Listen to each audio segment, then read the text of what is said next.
I'm the governor. I'm David Morrissey. Yeah, so it's very.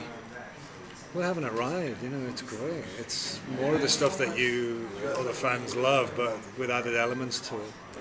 I think we discover things about the characters that we didn't know. We certainly discover things about new characters. But, Sorry, I'm late. Yeah, I told them why. But yeah, it's been great filming it. So, but it's full of surprises. Obviously, we can't give away too much. Is there anything you can say? Anything? No, there's nothing you can say. I'm very sorry. Are you in it as much as you were last season? Well, yeah, I'm a good character in it. But we cannot say when Yeah. or how. No. But yes. Where, why, or how? Yes. Scott, can you talk a little bit about your experience working with the show and what it's been like this season? I don't know. It's been cool. I mean, sort of growing up on the show a little bit. This is my third year, and I've been really lucky with the episodes I've been able to write. Like really cool big moments from the show, like Sophia coming out of the barn, or Morgan coming back, or Otis getting it. I've been learning so much along the way, and it's just wonderful to be able to apply it now, and to be doing it with people that I've known now for more than 2 years that I love working with. And then, you know, getting excited to tell stories in the book that I love, you know, and catching up to some of those. It's been terrific. What's been the biggest change from being, a writer in the writer's room to being a showrunner? I mean, just management and directing the story a little, primarily, which in my mind has a lot to do with long-term planning. Taking the greatest hits sort of approach of all the things I loved that we've done, and just grabbing from all the different seasons and torquing it up. But I mean, I guess the biggest challenge is just juggling all of those things. We have a lot of great people to help me out with that. And, it's pretty wonderful. It's pretty wonderful to be able to take something from a notion all the way outside of the editing room and to see it on the Comic-Con screen. I hurt my neck because I was just... See, you turn all the way around. I was clutching onto the front table, going like that. Helping you, twisting your entire body. Yeah. I did that one year, and I was messed up for the rest of the day. Yeah. Enjoy it. It's even more satisfying to see that. And I love... I don't know. I love working with every aspect of it. The writers, the cast, the crew, the others. I don't mean to be so Pollyanna, but it's awesome. Could you just say in general what stories from the book that, just anything? This one's trying. Oh, wow. Yeah, look. No, absolutely not.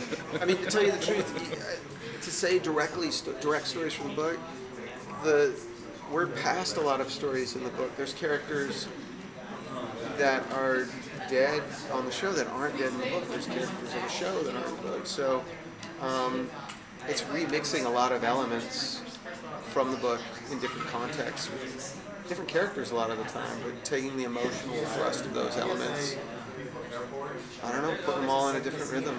It's fantastic. People will see stuff from the book, and they'll know exactly where it came from, but it will be in a very different sort of context. It has to be. What were your goals going in as the new showrunner in terms of tone? Like, what did you want to take from what Frank brought, and what did you want to take from what Glenn brought?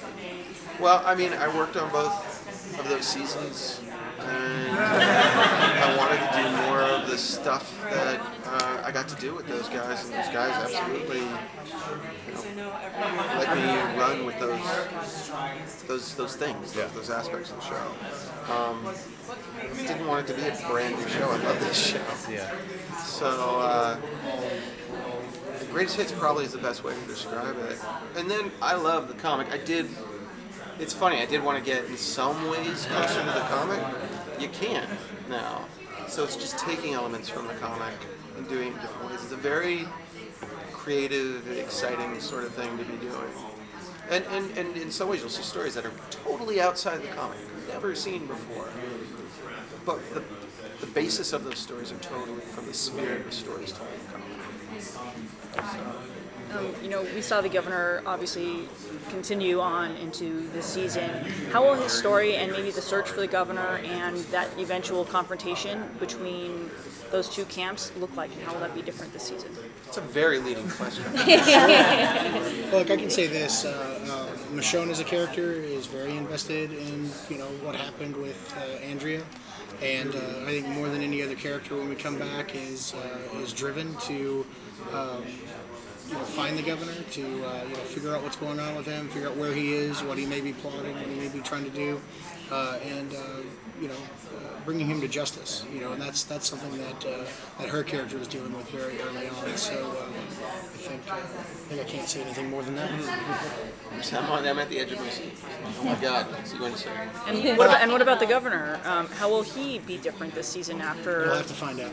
But I guess we can confirm that he will be different. I mean, I'm not even kidding around. Like he will have gone through some heavy stuff. It will weigh upon him, and it will change him. About where he falls within that chain. And also, I think there's, I was saying before, that there's an element of what he does at the end of the season 3 that he wears very heavily. He doesn't carry it lightly. He can't wash that off. It has to have a real turning point in him. And I feel that, he was a man that recognizes that a switch went off in his head. And even though he's done terrible things in season 3, that particular thing ramped him up to somewhere else. He was out of control.